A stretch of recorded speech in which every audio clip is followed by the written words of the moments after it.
Our guest today is about to achieve what less than 1% of Instagram accounts have been able to achieve. They are about to pass 1 million followers, and they did it in less than 4 years and established what some would call a dream career around it.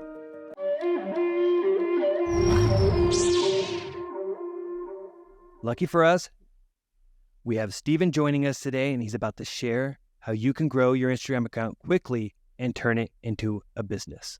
Welcome, Steven. Yeah, thanks for having us. I'm excited to be here. Welcome.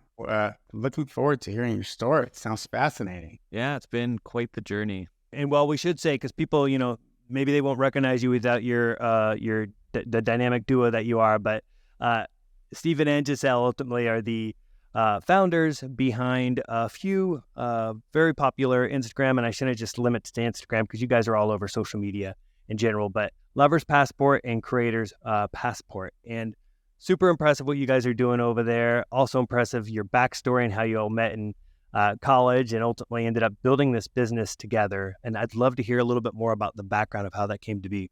Yeah, it's super interesting. Giselle she kind of did the social media stuff for her old job. So she graduated from UCSB, went into like a small business where she did a lot of outsourcing and helped reach out to influencers and launched that whole part of the marketing department. So she kind of understood what was happening and saw how much some of these influencers were making and the type of jobs that they were doing. And then there was another couple that we really looked up to and we're like, wow, they get paid to travel around the world. And at this point, all we did was road trip on the weekend. Like we would have our 5 to 10 PTO days a year. So we'd plan all of our big trips in that small little window, which is crazy that that's all that some people get is 5 days a year. But it was planning all of that and then trying to help other people. So our main target audience was trying to help other full-time workers get out and explore the world because we live in California. And I feel like so many people think California is just Los Angeles and San Francisco, homeless people everywhere. Like why would you go there? It's just big cities. When in reality, like we have the most national parks in the US. We have the most state parks in the US. We have one of the longest coastlines in the world. It's just such an incredible, naturally beautiful place. And so that was our goal, was to highlight like how beautiful the state is and how much there is to do. Even if you're working a full-time job, you can still get out and explore so much during the weekend. But yeah, it was kind of our goal, how we started getting into it. And then ever since then, it's just exploded since we started back in 2020. So you started with the Lover's Passport. And then more recently, I think it is the Creator's Passport evolved out of that. Yeah, we would get thousands of DMs from so many people. Like, how are you able to travel to these incredible countries? Like, do you guys even have jobs? Like, what are you doing? Are you trust fund kids? And we're like, no. We just learned how to make travel our full-time income. So we work with a lot of brands, we sell a lot of digital products, and we felt like we sent the same exact DM 1,000. I mean, that's how the Lover's Passport started. We sent the same exact DM 1,000 times of, this is how me and Giselle travel all the time. This is how we sleep in the back of our car on road trips comfortably. This is how we budget travel and such. And we would get asked the same question over and over from our friends, coworkers, and family. So we were like, let's create the Lover's Passport. And then we had so many people asking us that exact same question. How are you doing this? So we were like, why don't we create the Creator's Passport? Just teach other people how to do it. Because I think it's like the best job in the world. I couldn't think of any other thing that I would love to do. I get to travel with my beautiful wife. We get to go all around the world, take pictures, videos, work with some amazing brands, and get to work on creativity and just have a lot of fun, see some of the most beautiful places in the world. So being able to now teach that to other people and see some of our students now make it their full-time income and be able to say like, wow, I just landed a $10,000 deal from something that you taught me. Like being able to see how they can learn and take the strategies that we've used to help get to where we are and then apply it to them and see it work with other people. It's been a really cool experience. And we just recently launched that in March. So G and I have been working on it for over a year. And now that it's like out in the wild, you see your baby picking up feet and running. It's kind of fun. That's awesome. Very exciting. I was secretly jealous. No secrets. We're all jealous. Yeah. Yeah. I mean, usually my pastime before going to bed is exploring virtually hotels. seeing like what is the next hotel we want to go to. And, my wife and I both are a little bit of hotel snobs. We like a little, posh places. So we're always looking for what's the next hot place that's kind of at the top of the luxury we want to check out. That's my pastime at night. So I love it. He's the resort hotels. I'm more of the, I don't know, I'd say unique stays or, that Airbnbs. We'll get out camping here and there. But I know for you guys, when you developed yours, because you have a podcast component of it, while again, the majority of your following is on Instagram, your TikTok's not very far away from that as well. I mean, that's been growing fast, at least in the case of Lover's Passport. But did it start as a blog for you guys, or did it start on Instagram? Like, how did it evolve? Yeah, it started as a blog because that was the easiest thing for us to do. We had taken a lot of photos in the past my dad loves photography. So I would borrow one of his lenses and say, okay, we're going to go on a weekend trip, and we'd write blogs to help other people do it. And then that slowly transformed into Instagram because we had, obviously Instagram back then was a photo first platform. So that was the main way to grow. So when we started taking photos, we were absolutely god awful in the beginning. It took a while to get things going, but once we finally understood how to use aperture and shutter speed and set up good compositions and how to track different lights and research different areas and stuff. So once we figured out everything on that end, we started to see a little bit more traction. And then especially when TikTok came out, that is where we saw all of our growth in the beginning. So on Instagram, it took us 8 months to hit 1,000 followers because, like I was saying, we had no idea what we were doing. We were like, this is fun. We get to do something together as like a little hobby. On TikTok, with video, we were able to show the behind the scenes and kind of our journey.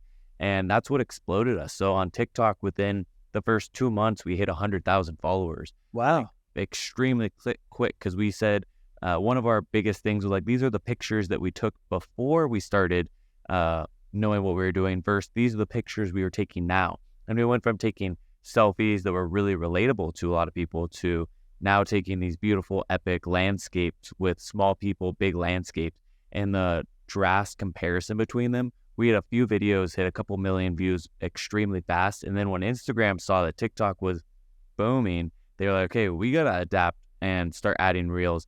And a lot of people on Instagram were like, no, not going to do reels. That's lame. It's just a bunch of TikTokers. And we were like, this is a huge opportunity because we had seen that on TikTok, we were growing so much and we just would take our most viral videos from TikTok over to Instagram. And that's what caused us to boom. I don't think we actually had more followers on Instagram until around midway through 2023. So for the first 3 years, TikTok was our big platform. We liked Instagram more because of the community aspect. I felt like the engagement was better. We just enjoyed the platform a lot more, but TikTok was where we had our bigger following. And it's only recently in the past year where we really started to explode on Instagram. And now the blog is exploding, and now our YouTube is starting to grow, and our podcast is starting to grow. So it's starting to spiral into a lot more success on other platforms. But it all really started on TikTok. That's amazing. One of the things you were mentioning too with I think Instagram, DM is as simple as that seems. It's like I feel like the struggle with on YouTube and Instagram, you can't. I mean, in TikTok, some of that community sort of feel is a little bit harder over there. I really like that about Instagram. Yeah, well, on a podcast, Mosri, he's the CEO of Instagram. He said they think of Instagram as being a digital messaging app. They don't think of it as being a social media because in the grand scheme of things, when people go on Instagram, the number one thing that is happening is people are sharing and DMing videos to other people or DMing pictures to other people, and you can create group chats. So some people are sending more messages through Instagram than they would on text messages. So it's really interesting to see that is what they think, that more people do send DMs and connect and talk on Instagram than they do watch reels, and more people watch stories than they look at main feed posts. We have a lot of people in our course, they're like, yeah, I never have seen one of your posts. The only thing that I've ever done is watched your stories. And this has been really? 2 years. They've only ever watched our stories. They never even went to look at our page. So it's really interesting to see all the different avenues that people engage on Instagram. But like you said, the DMs, I think, are where they are the superior platform compared to a lot of other ones. So TikTok was a key component to your growth. Are there other things that you would attribute? Because, well, actually, if I back up a second here, because TikTok's growth was over there, but it was really once Instagram added the capability of more video that then started taking off. So you probably didn't even see a lot of bleed from people coming from TikTok to Instagram, or do you think you did see a lot of people jumping over to your Instagram?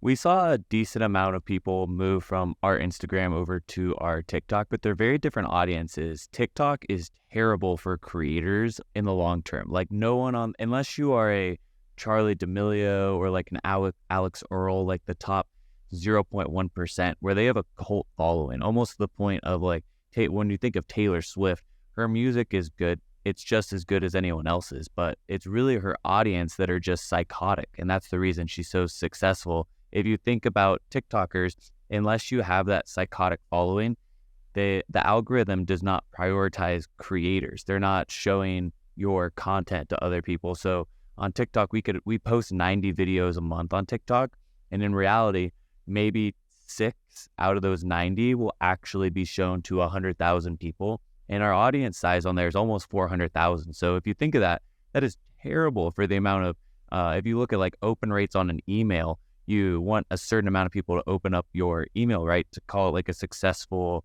subject line, people are reading it. If you look at TikTok and how many people are actually seeing your content, it is miserable what they do on there. But if you look at Instagram, it's super consistent. We can have like a stable income. We can post there and people are going to see our content. They prioritize your audience a lot more than they do on TikTok. So that's, I think, in the long run, why we've seen success on Instagram is because our content and our audience there is a lot more tight-knit, and they know us as Steven and Giselle. They constantly are looking at our stories. They feel a different level of connection to where we get recognized all the time when we're out on hikes now, and they're saying, oh my gosh, I love your content. Thank you for helping me plan this itinerary. So we've never had that experience on TikTok, though. It's always been from Instagram because the audience on there is a lot more tight-knit than it is on TikTok. So I think TikTok in the beginning, they do reward people. They say within your first 10 videos, most likely one's going to go viral just because TikTok wants you to feel that dopamine hit. And then from there, they're not going to show you another viral video for a while, and they want you to continue to post. On Instagram, we see we have a 1 out of every 5 videos goes viral for us is like our record. So 20% of the time, our video is going viral. And for us, it's a lot more consistent. We get a lot more jobs, a lot more opportunities come through Instagram. Do you guys kind of follow the algorithm, like play with it, like make sure you're aligned with it, or you ignore what they're doing? You're all focused on the content. Most of the time, we're just focused on the content. It is important, obviously, to adapt with what the algorithm changes are, but the only job of the algorithm is to make it so people stay on the app, right? So if you have high quality content and you're keeping people on the app, then you're going to be successful. If you have low quality content, your stuff isn't educational, inspirational, relatable, or entertaining, people aren't going to watch it. Your stuff is not going to get shown. So I feel like at a certain point, studying the algorithm is important, but also just learning how to create high quality content. With our students, that was the biggest change that we saw when they understood like, oh, this isn't just a personal blog. I'm not just posting on here to post. There needs to be some type of strategy behind it. And as soon as they adjusted that and gave their unique value proposition and what they could really offer their audience and provide value, that's when they started to see incredible growth. I mean, in the past week, in 7 days, we had one student grow 60,000 followers because they finally listened to some of the advice. I'm like, you're right there. You just got to adapt the strategy a little bit. And then they immediately saw success and they're like, oh, you actually know what you're talking about. Yeah, go figure. Wow. You know, I mean, what's interesting is, like on the surface, when you think about Instagram, it's this simple app. But actually, there's a lot of complexities to it. But they've designed the app in such a sleek way that the complexities are hidden. But I've had, whenever I remember recently, somebody's like, "Oh, do a boomerang." I'm like, "How the hell do you boomerang?" Yeah, I couldn't find it because there were so many options. But it definitely needs an expert to kind of show you the way. Yeah, there's so many different avenues in it, and there's so many different ways that you can connect with their audience. Now they have subscriptions, so they're competing with people like Patreon. And now they have stories, they're competing with people like Snapchat. They have DMs, so they're competing people like WhatsApp and Facebook Messenger. They have videos, so they're competing with TikTok. They have live, so they're competing with like Twitch. Anything that is successful, Instagram is going to find a way to quote unquote steal it, but then they make it better almost in a way, which I think is really cool. I'm curious, when you mentioned the individual that you worked with recently and some tweaks or changes or whatever they needed to make that really helped him finally, go viral, or at least grow fast. Could you highlight what a couple of those things were and maybe things that you normally see people newer to the game making the mistakes around? I feel like just putting a lot of effort into the first 3 seconds of the video and really analyzing what we always say, like, what's going to stop the thumb. So you scroll, right, over and over if you're like not enjoying the content or don't relate to it. So one thing that they were doing, this couple up, Hudson and Emily, they're incredible. We love them. They're about to hit 200,000 followers on Instagram now, but they were stuck at 90,000 followers for a long time. And they were treating it, like I was saying, like a personal blog. They weren't thinking about how they can offer their audience value because they have an amazing story. They're on track to be one of the youngest couples to travel to every single country in the world. They have great content. They record on a camera, do great voiceovers. So they weren't lacking in content. And whenever we think of growth, we always say it's a mix between high quality content, consistency, and community. So if you can hit those 3 things in one, then you're going to see huge growth. And they were missing small pieces for all of them. So for instance, one of their hooks might be, we decided to travel, or my husband and me decided to go and start traveling to every country in the world. Here is one interesting one. It's an okay hook, but if I was watching, I'm going to be like, I don't care about these people, swipe. So instead, if we adapt that hook, same type of thing, and say, after visiting over 180 countries, here is the most underrated one. Immediately when you say 180 countries, you have authority on the subject, right? So people are like, holy crap, I've only visited 3 countries in my life. These people have visited almost all of them. I want to know what their opinion is or what they think is the best. So immediately they establish authority, and then they say underrated. Any type of superlative word, when you're saying most beautiful, most underrated, it's controversial, right? Because all of us have a certain opinion of something. So if I say Switzerland is the most beautiful, and they say no, Iceland's the most beautiful, if I see that they say this is the most underrated country, I want the reveal. What is the reveal? And if it's something that doesn't agree with me, I'm going to go straight to the comments and say, no, this isn't right. You guys are engaged. So it pushes engagement, right? If it's someone that hasn't seen that country before, or maybe they're not sure, they'll be like, wow, I want to go here with my boyfriend. And it gets a share. So it's super shareable. And then if you look at someone that does agree with them, they're like, wow, this is so cool. I want to learn more about something. I totally agree that that's the most underrated country. They get a click through to their page. And then if their bio is optimized, they have the 7 things that we always say to add in their bio, and their page is very similar to the type of content that the viewer just saw. They get a follow. So they're getting comments on that, they're getting shares on that, and they're getting conversions, all from just reworking that first 3 seconds of the video and the hook. And that's one thing that we do. Like a lot of YouTubers, if you ever say, before they even make the video, they focus on the thumbnail. What is going to make people click? Just like brands, they focus so much on billboards and like creating these 15-second ads. Like we have to show people why they should go and buy, why they should go and click through to learn more about it. So that's almost like what your hook is at the beginning of your video, trying to get people so interested that they watch the whole video, which is going to make Instagram push to more and more people. I'm not the type of user that regularly comments. It's kind of rare. There was somebody said 10 most beautiful places in California. So I'm like, okay. So I started watching it. I'm like, this guy has no clue what he's talking about. And then he mentioned this hotel. I'm like, there's absolutely no way this hotel should be on top list. I can give you 20 other hotels so I'm like, I got it. You got him. It got him. I mean, 1 year I went in, I'm like, you already know what you're talking about. Here's 10 other hotels that I can say are more beautiful. I'm like, the Big Sur, and I'm like, oh, and Laguna. I went off. And I'm like, one minute, I just got hooked into this. And that's exactly what he wanted me to do.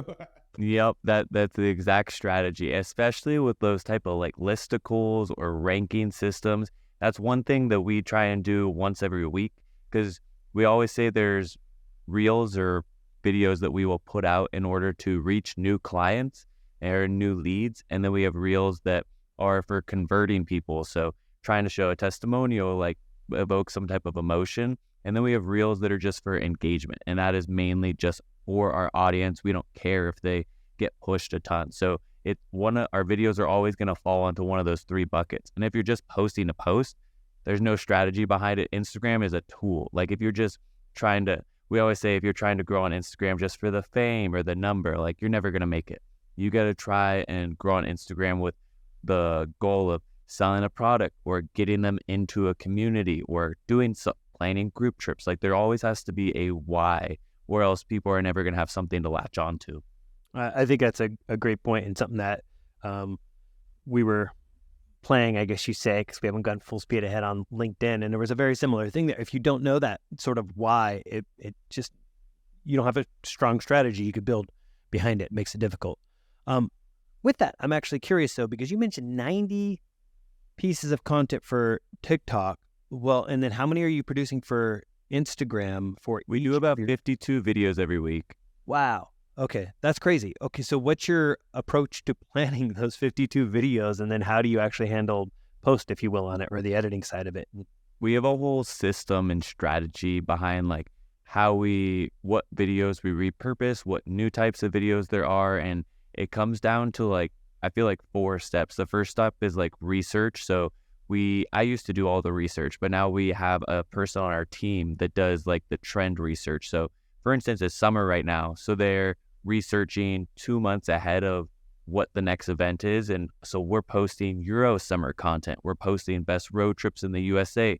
We're doing specifically national parks. We're doing specifically Washington and Colorado and California. So hot spots that people are looking for. I'm not going to be posting stuff on winter during this time. So really, we do a ton of research on what is trending, what is up and coming, what events are getting ready to happen so that we can create content around them. And that's kind of the whole first step, is research. We always, what's the Boy Scout motto? If you fail to prepare, you're preparing to fail. Like we try and prepare as much as we can on the front end. And then the second step we call culling. So culling is going through all of the footage that we have to see what we can create to satisfy all of that research. So if we found that maybe the best country to visit in the world during July is in Italy, so I would go through and cull all of our Italy content to see what type of content we can create. And if we don't have a specific type of content that we need for that, we create shot lists for everything and say, okay, here's the videos we have, but we need to go and record these 3 things for either talking head or B-roll, something to lay over the video. And then step number 3 is going to be the editing process. Obviously, like the most time consuming. Usually it takes me about 15 minutes to edit per video. So if I'm going to edit 50 videos, it does take a few hours for me to sit down, get everything edited. And then the 4th step is going to be captions, adding text, getting everything scheduled up and drafted. So, but we do post on 4 different accounts. So it on across a lot of different platforms. So if that's the system that we've seen work really well, and we batch everything. So if you're trying to do this every single day, you're just wasting time. I do all of this on one day, and it all kind of leads up to it. So maybe my assistant is doing the research on a Friday, and then G and I on a Saturday and Sunday are doing the culling and the extra recording. And then on Monday, I edit everything, and then I'm scheduling it so that way I can just hop on the apps and get the ball rolling. Can you talk about the research a bit? Is that keyword research? Like what exactly are you researching? Yeah, it's just like when you're writing a blog, like you're trying to find different SEO pieces that are the top performing. There's actually a couple tools now that are super, super useful. If you don't know what SEO is, it stands for search engine optimization. If you're listening, so it's basically it ranks what people are searching for, and then compares that to how much content has already been produced for that specific style of content. So on TikTok, they have this new feature. It's called Creator Search Insights. And it's one of my favorite features on the app. You can go on and it tells you what is trending right now, and it gives you how many people are searching for this. And then it gives you the top videos that people have watched and engaged with for that specific topic. So you can see your competitors all in one spot. You can see what's working really well, what's not working. And then directly next to that, it says content gap. So it tells you all of the videos that people are searching for that there have been no videos or not enough content created for. So you can just go down the content gap, pick the certain different videos, and then we have our person that's researching whole different top performing videos. So anything over 1 million views is what we call a top performing video. So we're just going to take those, put them into our spreadsheet, and then look at the hooks, because that, like I said, that's one of the most important parts of the videos. Then on Instagram, they have the inspiration tab. So if you go on there, you can see what your audience is looking for, what they're engaging with, as well as what is trending and what Instagram is pushing for the value of the content. So both of those are in the app. And then we use Google quite a bit. So if you go on viralfinder.com, you can actually analyze all of your competitors. So if I go on viralfinder.com and type in The Lover's Passport, for instance, it's going to pull up our top 10 performing videos of all time. And we can look at the hook. We can look at how long the video is. We can look at the CTA. We can look at the captions. We can look at how many comments they're done. We can look at the style of shots, like everything about it, and just analyze what the top 1% of creators are doing. And then you can also go on Google. And if, for instance, if I type in travel on the weekends in California, it's going to give me all the things. You know how it says people also search for? Those are all questions that people are searching for. So just going down little rabbit holes. I'll typically spend 2 to 3 hours 1 week just doing research. Now our assistant is doing this, and we specifically are looking for certain keywords, topics that are coming up. But that's kind of how we go about what we're researching, how to trend forecast and see what is up and coming. Because people might think like, oh, they just scroll through their phone, find a few videos and toss those up on Instagram. Like, you can do that, but you're going to waste a lot of time. And it's very competitive these days, where you have to have a little bit more of a strategy and a plan in order to see that success. Did you guys were you always good with research, or is it something that you came onto a little bit later and said, we obviously got to be doing this? In the first year, we always call that, for like every new creator, it's just a throw stuff at the wall and see what sticks. Like for our first year, we loved backpacking, like hiking up in the mountains. So some of our core content pillars were like camping in the back of our car, road tripping, and then we had backpacking, and then we had like weekend travel, like locations around California.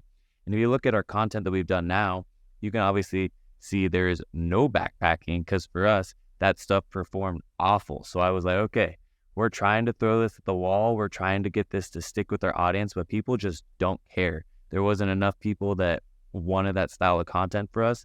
And in California, and our itineraries worked so well. So people would save those. They would love them, our rankings for different national parks. So we transitioned into hardcore national parks in California. Then we went to Iceland, and we started doing more things and staying in some luxury hotels and doing underwater stuff and going to more obscure locations. And that stuff started performing really well. So we pushed down national parks. We didn't talk about that as much. And then we started pushing a lot more of like the husband and wife travel to these epic destinations and creating like once in a lifetime bucket list itinerary. So our content has definitely pivoted a lot. But from that first year, it's just guess and check. And then once you really start to grow your following, you're like, once you hit that 100,000 follower mark, I feel like then you can say, okay, now we can research a little bit more. We can go into different avenues and see what's going to work from there. It makes sense. You mentioned the editing. Sounds like you're still doing most of that yourself. Is that right? Every time you're a creator, you're an octopus, right? So you have to do marketing, you have to be an editor, and you have to be a writer, and you have to do all these ridiculous things. So we both just kind of picked the things that we enjoyed the most. I love sitting down and editing short form videos, and it's almost like a chess match. Like it's you versus everyone else. What are you going to do, and what is everyone else going to do, and what's going to perform better? And I played a lot of sports growing up, so I'm always very competitive. So it's kind of fun to see if your edits are working, if what you thought the clip should be, because we have thousands upon thousands of clips we'll come back from a trip on. kind of picking and choosing what those clips are going to be. And since that is what's caused a lot of our growth and success is just my edits, so it's very difficult to give those off. And G is really, really good at coming up with new ideas and doing like all the background administrative stuff. So when we launched our course, she was in charge of writing all the scripts, coming up with the ideas, breaking everything down to where it's super digestible. So those are the couple things that we both really enjoy doing, and all the stuff we don't like doing, we just outsource that to our team. I love it. That's great. And I think with, I know Artin had mentioned earlier, some of the crazy things that you could do even within the Instagram app when it comes to video or content creation in general. You do most of yours on a desktop or laptop. Is that right? If you're editing on Instagram, I don't know what you're doing.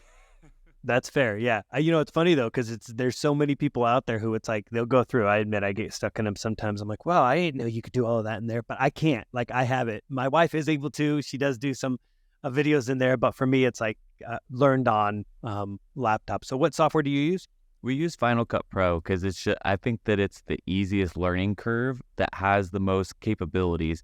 Like if you were to hop in a Ferrari, let's say, and be able to drive manual up and down the mountains, like that's advanced. It's going to take you a little bit to go. That's kind of like the Premiere Pro and the DaVinci. I like to think of Final Cut as being the Toyota truck. It's going to last a long time. It's going to get you from point A to B. It's very straightforward, but it's not going to go as fast or be as high tech as something like a Ferrari. So that's how I like to look at it. And where do you guys store all of your content? On lots of external hard drives. We have 2 20 terabyte hard drives that we edit everything off of. And then both those are daisy chained, so they back up each other. So if one fails, then the other one's there. Because we've seen that happen to a lot of other creators. As you go to these beautiful places, and especially maybe if you were a lifestyle creator or something and you were just staying home, it'd be really easy to just reshoot the content. But if we fly halfway around the world to Singapore and we have all this content from Singapore, get back and it's corrupt, I'm not going to fly back to Singapore next week and go and record all the content. So we're very, very strict about making sure everything's backed up, that we're not going to miss anything. I'm curious, why haven't you guys adopted cloud storage?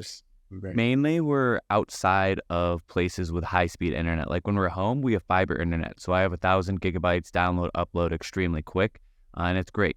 But if we are halfway around the world in Southeast Asia, in the middle of a forest, taking content and going on these epic adventures, like Wi-Fi is very scarce. Sometimes we have seen 5 megabytes per second download speed. So if I try and download a video that I need to edit, it's going to take hours and I don't got that time. So we do everything on like a 3 storage system. So the first big backup is our slow, and I think it only does like 250 megabytes per second onboard and offboard. So when I'm editing, it's a little bit slower.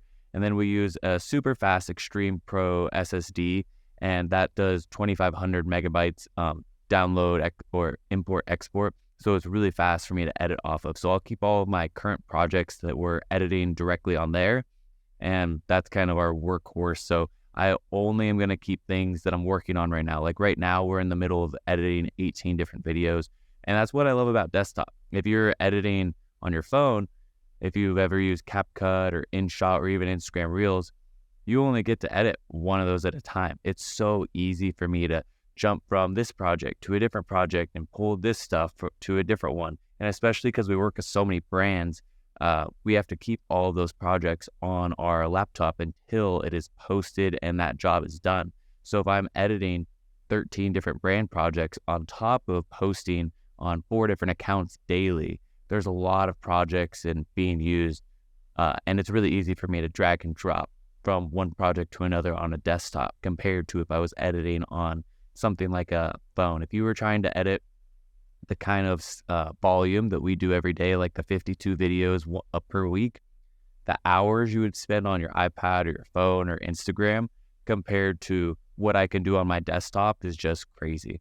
When you guys are traveling with the volume of content you're producing, how much of the time, and I'm talking about more mentally, how much of the time your focus is content capture and how much of it do you spend just enjoying the travel?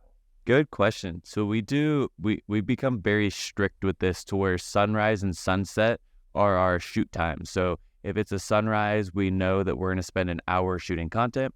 If it's sunset, we know we're going to shoot an hour shooting content then, just because it's the best light for photo and video. The rest of the day, we just kind of will take it easy. We don't have to go and shoot. We don't feel the need to go and shoot. And then we're super meticulous about when it is a content trip and when it is a relaxed trip. For instance, we're getting ready to go to Colorado. We know that is a content trip. So we're shooting 8 different jobs on that one 4-day trip. So we're going to be recording a ton of different content for a whole bunch of different clients and different aspects, compared to right after that, the following week, we're flying out to Norway, and we know that is a fun trip. We're going to be with a bunch of other content creators, hanging out, picking each other's minds, going and hiking, and we might take some footage, but we're not there specifically to create content. So we kind of pick and choose the trips that we know we're going to create content and the trips where we're just going to go and relax. When it comes to capture, what are you capturing this on camera-wise? We have a bunch of different cameras, but I feel like the main one that we really like right now is the Canon R5C. It's like a mix between a photo camera and a cinema camera, and it has a lot of the capabilities that you would find in very expensive like Canon red cameras compared to just like a regular DSLR camera that you would use. So that's our main camera. We also just shoot on the iPhone that takes amazing photo. The new DJI Mini 4 Pro is incredible, especially because it now shoots in vertical. So we shoot a ton of content on there. If we're doing action sports, we'll use the GoPro or the Insta360 X4. So both of those are great. And then I feel like it really depends on what the goal is. They're all tools, right? It's like I wouldn't go and try and drill into a wall with a screwdriver. It's because that's the wrong tool for that. So every single one of them is great for a different scenario, whether we're shooting for YouTube or Instagram or TikTok, or if it's for a client or if it's for our style of content. Every single one is going to be a different tool, but it's been able to let us do a lot more with our business rather than just posting. If you're only going to post on Instagram, in reality, you really only need your iPhone. It takes amazing content, great photos. But if you're doing higher quality stuff and we're doing images that are going to be on billboards, then yes, you need a professional level camera. And if you want to be competitive on YouTube, you need a professional level camera. I mean, you guys are like a mini Hollywood studio, right? Like, you got to go through the same process, just in a smaller scale. With that though too, so do you have a crew that comes with you at all now, or is it mainly you two capturing most of the footage? Mainly just us two capturing the footage, because that's what we enjoy doing the most. We might hire, like this past weekend, we hosted a big trip for a bunch of our students. So we'll do like community meetups and hangouts. So this past weekend, we hired a videographer to come and record content. But that was mainly because G and I just wanted to be able to hang out with the students, have that FaceTime with them, have those conversations and enjoy it, rather than me wielding a camera and trying to capture every little moment and telling them, oh, wait, let me redo that high five. I got to capture it on camera. For moments like that, we're just going to hire someone out. But if we go, like when we go to Colorado, it's just going to be G and me and our camera gear. Got it. And then when you do some of those setups that you do, because again, you get pretty creative with it, and oftentimes you're placing your camera far, far away from where you are. Don't you get afraid that it's going to run off with it? Every time I see it, I'm like, oh no, this is going to be the one where he says, and then somebody took our camera. Yeah, we've done it in 40 different countries now, all over the States and everywhere. Never had a problem. But once again, we're only shooting content during sunrise and sunset. So we're kind of those crazy people that you see at 5 a.m. out there taking pictures and videos. And if we're going to shoot it in, let's say I keep talking about Italy. Italy is like one of the busiest places, right, for travel during summer. Everywhere just looks crowded and crazy. But when we take pictures, there's no one around. If we're going to get up and do a sunrise shoot, there's typically not a lot of people right outside the Coliseum during 5 a.m. So we'll take our pictures, no one's around, beautiful lighting, and then midday, we don't have to worry about that because we're not going to be taking pictures because it's bad lighting anyway. And then sunset, typically we'll choose less busy locations. Like if we were in Italy, somewhere like the Coliseum, obviously we're going to do for sunrise. We're not going to do that for sunset. We might pick a lesser known place for sunset that's going to have less crowd. So we just do a little bit more planning. We're not just going to put it in a crowd of people and say, okay, no one touch it. Exactly. What about monetization? So obviously for you guys, this started off as well, I'd call it a part-time job, except I'm sure at the time you started working on it, it was probably full-time job with your other full-time jobs. So what are the different streams of income that you guys now generate through these businesses? Yeah, I feel like my main goal, or any creator, I feel like they should try and hit 10 different streams of incomes, because you never know what is working really well and what is not, and things change depending on the season. So that's always what we try and shoot for. When you're first starting, I think the easiest way to make a lot of income is through affiliate marketing.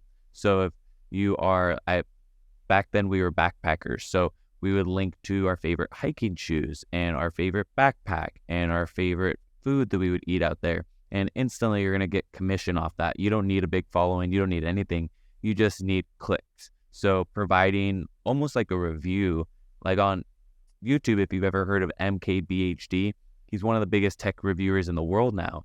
And the amount of money that that man makes from affiliates is probably insane, because he recommends a computer and everyone is like, okay, I'll buy the computer. And then he gets a kickback from every single one of those. And some affiliate commissions can be as high as like 50%. So if we were selling something like a really expensive backpack for $600, and I'm a small creator, I convince someone that this is a great backpack, you instantly just get $300. The video goes viral, you sell 100 backpacks, all of a sudden you got quite a bit of income coming in. So I feel like that's the first way that's really easy to make income. And then the second way, I think, is starting to work with licensing. So as soon as you can create high quality content, typically you're going to have to buy a camera for this, but you can license out pictures, and picture licensing can go for one picture. Sometimes we're licensing that for $3,000 to brands, where they can use that for marketing purposes and be able to put money behind it and stuff. Like when you're walking through the airport, if you ever see those advertisements, like some of those pictures we've been able to take, and then they can use them in different public locations. So How does that happen? Do they see that picture as part of a reel you created and they contact you? Or a lot of different ways. There's a bunch of different ways that you can go about it, but typically we start talking about pitching. So when we had 2,000 followers, we started to pitch companies our ideas. So we would be somewhere and say, oh, this would be a great place where we could highlight this specific product for this brand. And then so we'd reach out to the company and say like, hey, like, let's talk about this microphone that I'm recording on. If I'm like, hey, we're going to be recording a ton of stuff for our page. We have a studio in our house. I would love to create some high quality photos that you can use for marketing purposes. And then depending on the company, they're going to get back and say, no, I don't think that we don't need the pictures right now. Or they say, oh, your work looks beautiful. I would love to learn how we can work together. And then we say, perfect. What's your goals? Like, what are these photos going to be used for? They're like, actually, we're getting ready to start a new campaign on this new microphone. We need some photos to put in magazines. We need some photos to put on our website. We also want some photos that we could run as a potential ad in an airport or something. We're like, perfect, here's our rate for this. And then the negotiation starts. And that's how we can go about that. So it's not going to happen like 10 out of 10 times. If we pitch 10 companies, our goal is 10% close rate. So that we do quite a bit of pitching. And then now, since we have a good name and we've been doing it for 4 years, we have a lot of repeat clients come back to where they know Giselle and I do good work. So they're going to come back to us. Just like if you hire someone to come mow your lawn or come help you with gardening, if they do good work, you're going to call them back again, you know? That's great. So then you mentioned those streams of income. Are there, for you guys now personally, what are your three biggest income generators? I would say number one is probably sponsored content, just because we have a big audience where we can charge a lot, where some brand gigs we're doing, and it's more than like a normal person's salary for a one post on Instagram. So being able to have a very strong audience where you can leverage that and look at the brand and say, I know my audience is couples that are looking to go out and adventure on the weekend. Most of them are in their late 20s to 30s. So this is within your target market. A lot of them have disposable income because they have to be able to afford travel. And this is our typical click-through rate for when we do ads for other companies. And since we have really good numbers on all of those ends, we have dozens and dozens of companies who want to work with us every week. So we really just pick the ones that we think align the most with our values and that we can provide the most value for, and then start the negotiation process. But that's probably been our biggest one, Second one is digital products. So we sell a photography ebook. We also sell our coaching course to help people teach other people how to do this. And the ceiling on digital products is huge. So that when I was talking about as an early creator, that would probably be the third revenue stream that I would recommend going into, is starting to create some type of digital ebook or something where you post a free reel on how to start working with hotels, or if I post a free reel on these are my camera settings for taking photos during the stars. And then if someone wants to learn more, sell a little photography ebook about it, or sell some type of program to teach them how to do it in a few hours. Our course is a college level course, so there's over 300 videos. It teaches you everything that you could possibly think of about photo, video, how to grow, and how to make money. But it doesn't have to be on that scale. You can spend a weekend putting together some type of digital product as long as there is a market for it, and then being able to sell that. So that's probably our second biggest stream of income right now. And the third one is probably AdSense. So anytime someone watches our content on YouTube or on Facebook or TikTok, or our blog, and anytime we have eyes on our content, we're making passive income from that. And that typically comes as you have a bigger audience. Love it. You'd mentioned your program there, and just a few more details on that. So you guys are, it's not an evergreen. It's something you launch in cohorts, at least right now, right? So you're launching. Yeah, we think the community aspect, that's the only reason we picked the cohort model, is because we think that community is everything when it comes to growing on social media. It's just like when you go to work, you have coworkers that you can go through the same struggles with. You're all there for the same goal. As a creator, you don't really have coworkers, right? You just have other people on the internet. So when you can start a journey though with other people in the same exact shoes as you that want to be able to do this full time and have the drive and are interested in learning from other people, we've seen that the success rate is massive. So we really put a big emphasis on community. So it's kind of like a graduating class. With our first cohort, we had 115 members come in, and they all are best friends now. They're traveling together. They love, they talk every day. It's really cool to see the kind of community that they foster. So our next one will be in August. We're hoping to have that same type of thing. And then our next one will be in December. And we look at everything as in a quarterly basis. So typically when you start working with brands, or when we start talking about income, we reach out to a brand in the first month. We see if we can get in contact with them after a few follow-ups. The second month, we start negotiating. Maybe they send the product, we get the contract signed. We post in the third month. So everything, and when it comes to the content creator business, typically works in 3-month lifespans.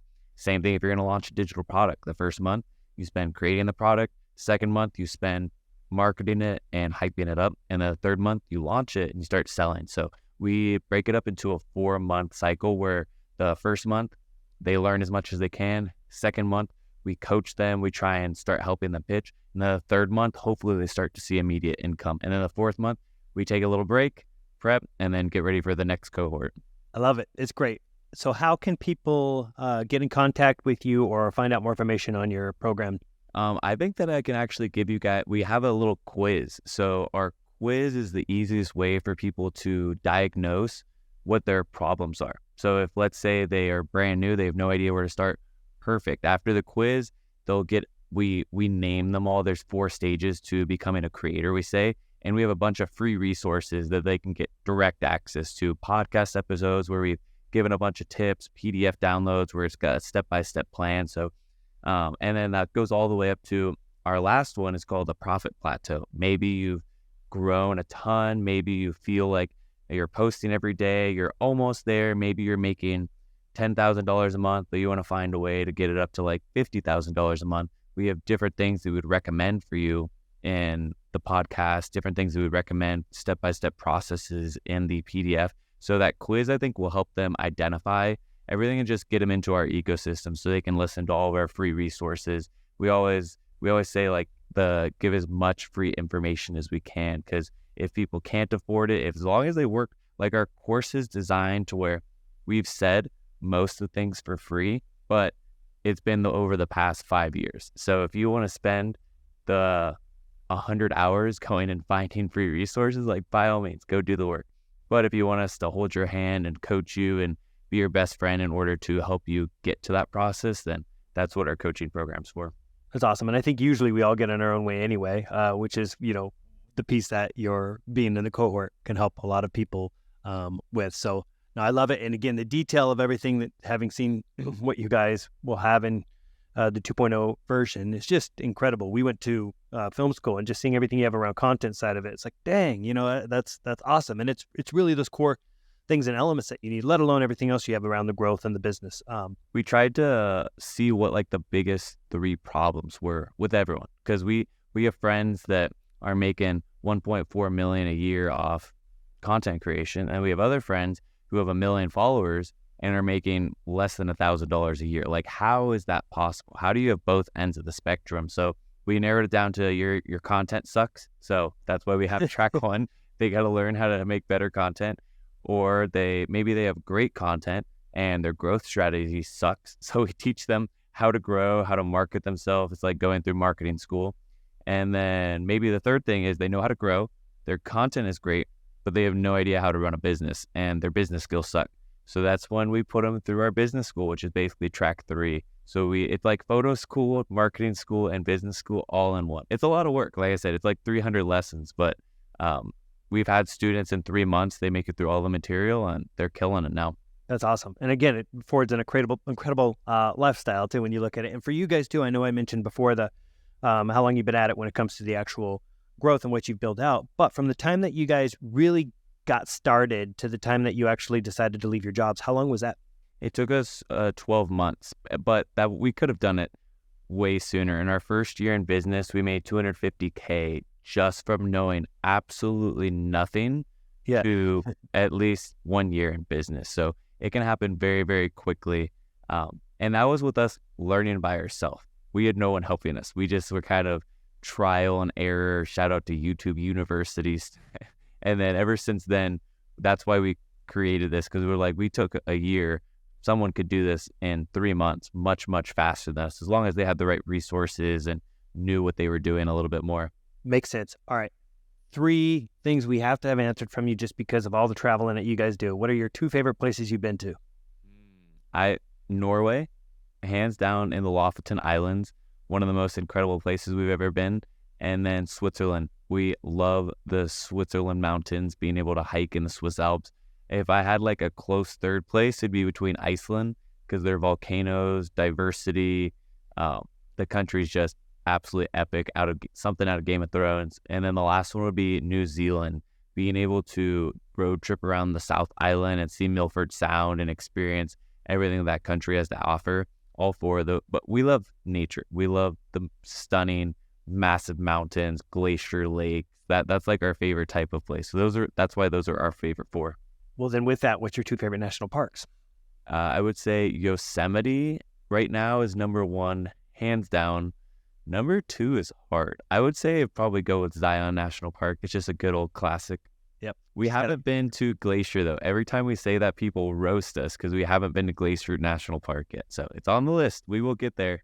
It's amazing. We're 4 hours from it here. So we get up there, not every year, but in essence, we've been getting up there the past, 2 years. But we also love Olympic. Olympic is another one. Oh, Olympic's a great one. We got to go back there. But Washington has some terrible weather sometimes. So the trip that we went out there was dumping rain on us for 4 days straight. It was cool. We got like the moody twilight exactly vibes. But but we would love to go back and get some better weather. One question that I have for you, and kind of that's probably vicariously living through you guys to do your content, but when I see what you guys are doing, and I'm like, how the hell am I going to do this with 2 young kids? So if you guys decide to become parents, how would you continue doing what you're doing? A lot of people have kids shape their life. I think we would try and have kids shape to our life is one big thing that I've seen. So because we have the resources, we would definitely hire someone to travel with us, like an au pair or some type of nanny, and then be able to just bring them along with the adventure. The public school system in America is kind of going down the hole. So being able to have someone bring them along, do some homeschooling if necessary. But definitely want to be able to get out and see the world. If there's one thing that I think any American could do, you just get out of the country and experience life a little bit. America's great. I don't think that I'll ever live anywhere else, but there's so much other culture and so many other beautiful people and places to go and explore. I think that everyone should do some type of student exchange or go and explore a different country, because that's definitely how we want to be able to raise up our kids, is get out and explore new places rather than get caught up in the rat race of America. Yeah, no, that's amazing. I think it'd be so amazing for kids. We homeschool too and can vouch for that. It's just love it. Foster it towards their growth and stuff. I want those 2 states from you. What are your 2 favorite states? California for sure, and then I would probably say Hawaii. We love Hawaii. We're getting ready to go out there on a team retreat here in a month, so we're really excited about that. We've been to every single island, and they're all just so unique and beautiful. And then I don't think you can beat how diverse and beautiful California is. It's got a lot of bad things about it. Like, I wouldn't recommend running a business here, wouldn't recommend living in LA or San Francisco, but if you can get outside that and be able to experience it even for a few years, it's an amazing state. Having lived there, I agree, in northern and southern. But it's funny too, the 2 states you pick are also the ones that have like the highest cost of living, because everybody seems like wants to, be there for some probably. Yep. Washington would be a close second too, but I don't think I can't do clouds, man. I've since being raised up in California. Anytime it's cloudy for 2 days in a row, I get depressed. I'm like, man, life sucks. I love it. I get creative. For me, I'm like, yes, yeah. That's funny though. I know what you mean. You guys are. I like to be sunny every day. When it's sunny, it's a lot of like activity that could involve water and it's kind of warm. I like the cloud because it's perfect golf weather. Oh, true. One last question. Do you still do, I know before, like the gig that you had before, and it sounded like you'd run some of your own studios, really taekwondo, stuff like that. Are you still involved in that? I am still semi-involved. I business coach. I ran that studio with my mom and my best friend. So now I'm am a business coach with them, helping see what we can do to help grow their business. But I'm getting ready to test for my 6'3" black belt this July. So still involved. I still train. I think it's a great sport. It helps get your aggression out with hitting bags and going through the sparring stuff. And it really helps with the whole discipline and mindset piece. So I love it. Yeah, that's great, because I think that, and then Giselle, was there a yoga component? Yeah, she is a certified yoga instructor, so she loves it. Yeah, no, I mean, that's great. And that's great that you guys have these components in your life that still involve fitness to this degree. Not that you maybe need it as much when you're hiking everywhere or doing whatever else you are, but it's incredible.